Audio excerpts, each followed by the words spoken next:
O site da BBC News Brasil postou na semana passada mais uma grave denúncia contra Wilson Witzel, o oportunista que governa com factoides e brutal violência o estado do Rio de Janeiro.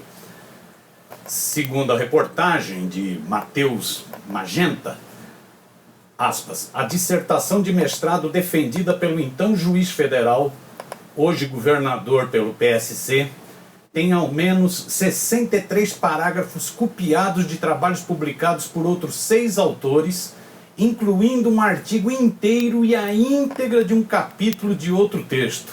Ou seja, além de facínora, o demagogo ainda é plagiador. Com detalhes, a matéria da BBC News Brasil mostra que o trabalho acadêmico intitulado Medida Cautelar Fiscal, que foi apresentado à Universidade Federal do Espírito Santo ao final do mestrado em Direito Processual Civil, em maio de 2010, é uma fraude completa. Aspas de novo, em sua dissertação, 21 das 139 páginas são pré-textuais, com dedicatória e índice, e pós-textuais, com referências bibliográficas e anexos. Considerando as 118 páginas do miolo do trabalho, ao menos 19 páginas têm trechos copiados de outros autores, ou seja, 16% do total. Dos 6 autores com passagens semelhantes encontradas, 5 não constam na bibliografia da dissertação. O cara é danado. Um dos autores plagiados, o advogado Juliano Rizekinski, não vacila em dizer que faltou ética ao ex-juiz. Por ser uma pessoa pública, ele deveria tomar mais cuidado com isso. Ele está auto-intitulando autor de um texto que não escreveu, mas sim copiou. Isso é complicado. O advogado até que foi bonzinho. Já um especialista no mundo acadêmico foi mais taxativo ainda. Não há dúvida sobre o fato de o texto da dissertação não ser apropriado para obtenção do título. A dissertação analisada efetivamente diz respeito ao direito de paternidade das obras copiadas, pois seus autores originais não são identificados e sequer constam da bibliografia. Ou seja, o título do cara devia ser cancelado. Já uma cartilha editada pela Universidade Federal Fluminense explica que o plágio acadêmico ocorre quando um aluno retira, seja de livros ou da internet, ideias, conceitos ou frases de outro autor, que as formulou e as publicou, sem lhe dar o devido crédito, sem citá-lo como fonte de uma pesquisa. A Universidade Federal do Espírito Santo também afirmou em nota que investigará a denúncia da BBC News Brasil, entre aspas, a coordenação do Programa de Pós-Graduação em Direito da Universidade Federal do Espírito Santo informa que, diante das informações encaminhadas, vai adotar as medidas cabíveis para a apuração da denúncia.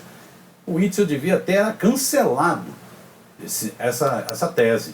A BBC até tentou entrevistar o governador para ouvir suas explicações, mas o falastrão, que é sempre metido a valentão, adora posar com metralhadoras, sobrevoar comunidades em helicópteros e fazer dancinhas para festejar mortes, o falastrão sumiu, fugiu para evitar o vexame.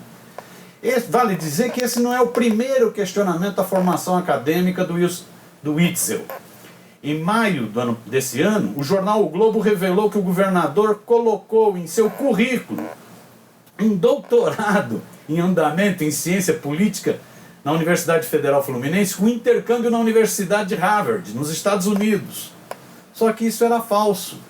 Ele não cursou em instituição americana, estadunidense, nem se candidatou ao processo de seleção. O sujeito é outro que é metido a dizer que estudou em Harvard, né? À época, o Witzel disse que não tinha erro no seu currículo porque ele havia previsto a possibilidade de aprofundar estudos em Harvard. Previsto a possibilidade. O sujeito é cômico, né? Mas que, em função da campanha eleitoral, ele suspendeu. Na sequência, ele até retirou do currículo público a menção a Harvard, mas o vexame já estava dado. Ou seja, o fascista do Rio de Janeiro é um falastrão profissional, né? Sobre os inúmeros embustes desse facínora, vale ainda lembrar um fato que já foi infelizmente abafado pela mídia. Em 11 de agosto agora, o repórter Ítalo Nogueira denunciou na Folha que o governo do Rio de Janeiro pagou com dinheiro público uma diária para um dia de folga de Witzel em Buenos Aires, no mês passado.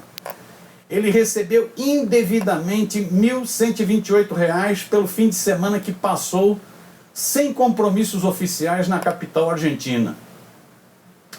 Toda a sua comitiva, inclusive, já havia saído do país. O passeio foi acompanhado pela primeira-dama, a Helena Witzel. Ela não recebeu recursos públicos. O governador disse que devolveria a grana e o escândalo sumiu. A imprensa já não fala mais nisso. Um mês antes, a Folha havia revelado que o Witzel já se igualara ao presidiário Sérgio Cabral, do MDB, em dias fora do cargo por viagens. Isso nos primeiros 7 meses do mandato. Segundo a Folha, foram no total 24 dias em missões oficiais. O Witzel já recebeu 23.800 em diárias por viagens a trabalho. O valor supera o salário de governador, que é 19.700 bruto. O atual governador fluminense já foi para a Alemanha, Estados Unidos, Portugal, 2 vezes a Argentina. Ou seja, entre um e outro disparo de metralhadora a bordo de helicóptero da PM, ele dá umas bandinhas no exterior. A exemplo do Sérgio Cabral, um dia ele pode ser preso.